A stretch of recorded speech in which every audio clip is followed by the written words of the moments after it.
Hi, hello, welcome back to my channel, Ria Jose, and this is Just Life TV. Today we are opening this package from Shopee.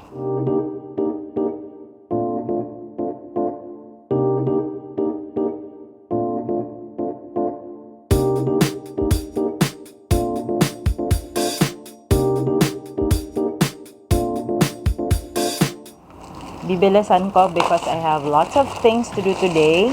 Andito ang product details, where I bought it, how much I bought it. I bought it during the 3/3 sale. Pero ngayon ko lang mabubuksan dahil daming nangyayari sa buhay ko. So if you want to be updated on the things that I'm doing, celebrity, follow me on TikTok. Since I did a skincare review earlier, naka-bare face ako, wala akong lip tint or whatever. This is the Issy Active Skin Tint SPF 35 UVB UVA non-comedogenic. It's an oil-free tinted moisturizer with niacinamide.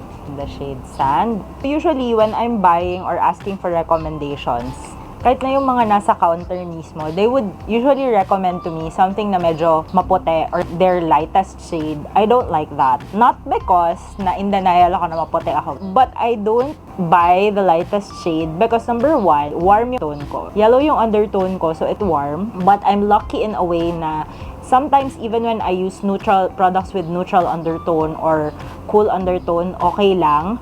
But mas leaning pa rin sa warm, and I like that look better on me pag naka-warm ako. I choose usually the shade na warm yung undertone and then the second lightest shade. Even in other brands, ganun talaga yung ginagamit ko. We will use this for the first time. Una is, i-check natin kung tama ba yung shade. I will apply this ng walang brush or sponge. We'll just use our finger. Naka-cover pa siya. Meron siyang foil na cover sa tip. Diba nostalgic, naka-fur. Fur yung background ng product shot. Dito muna natin siya ilalagay. I think tama naman ako. Skin ko kasi nagre-react siya sa products in such a way na lalo siyang pumuputi or pumuputla as time goes by. So, sometimes I wear makeup 8 hours. Girl, nagiging super putla ako. Mumukha akong super foundation. Ayan. So, dito daw usually, diba? Tignan nyo, sand to. Pero okay naman. I think okay naman siya sa akin. This is, oh my gosh. I like the way it feels on my face. And super easy to blend. Even with just my kamay. Even with just my finger. Even with just my kamay. Even with just my fingers. Super nipis ng product. Kasi nga, tint lang naman. Hindi siya foundation. Hindi siya full coverage foundation if I'm not mistaken. Nilagay ko kaagad sa face ko. Hindi ko pa binabasa. It's an active skin tint. SPF 35 UVB UVA. Oil-free tinted moisturizer with niacinamide. It says here, made with active ingredients to match an active lifestyle. So, perfect to sa akin. Feeling active. Pero perfect to pag yung lumalabas ako every Wednesday. Tapos, ang dami-dami namin pinupuntahan ng pinsan ko. And dahil nga, sanay ako sa low maintenance na makeup, hindi ako nagre-retouch. Pakita ko yung bare-faced ko para kita niyo yung acne.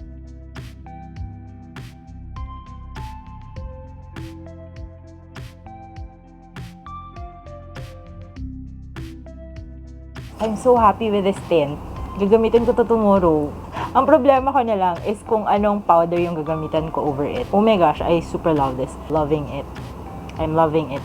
I was choosing between, actually tatlo yung pinagpipilian ko. Issy, GRWM. I forgot the other one. I think Strokes. I wanted to try another local product. The last one I used was Everbelana. Okay naman yung serum, pero mali yung shade. Masyadong maputi yung shade na nabili ko kasi naubusan ng oriental na shade. Oriental kasi talaga yung shade ko sa Everbelana. And medyo makapal pa rin yung product for me. I think this is the right product in terms of yung gaano kanipis yung product, gaano siya ka-linis tignan. It looks like I'm not wearing any makeup at all. Wala akong lip tint ha. Ganyan na talaga yung lips ko. Tignan yung di pantay. For science. For science. For research purposes, let's try applying another layer. Try lang natin kung ano yung effect. Okay, so this is first or one layer. And let's try another layer of the Issy Active Skin Tint. Tignan natin.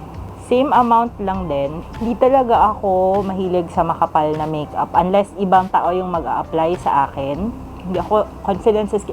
Ayun naman. Yung kilay ko, hindi ko man lang ginawa.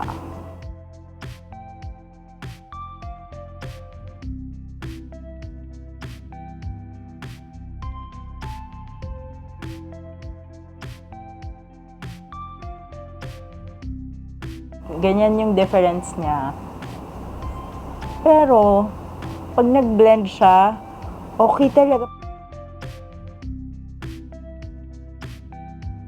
I'm so happy with this purchase.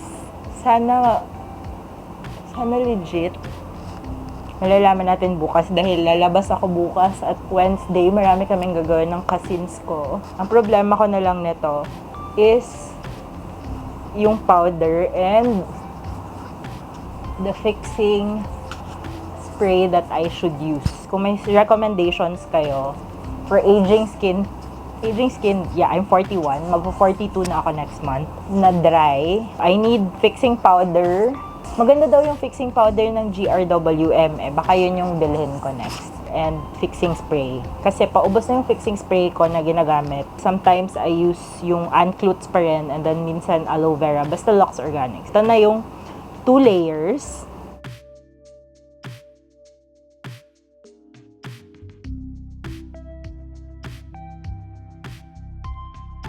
There you go guys, that has been my unboxing and first impressions of the Issy Active Skin Tint. I'm in the shade Sand. You can buy this from Lazada and Shopee. The links will be down below. I'm very encouraged to try more Issy stuff. Kung meron kayo mga recommended Issy products that you want me to try or but you want somebody else to try for you, let me know down below. Leave a comment, give me a thumbs up, subscribe, share this with your friends.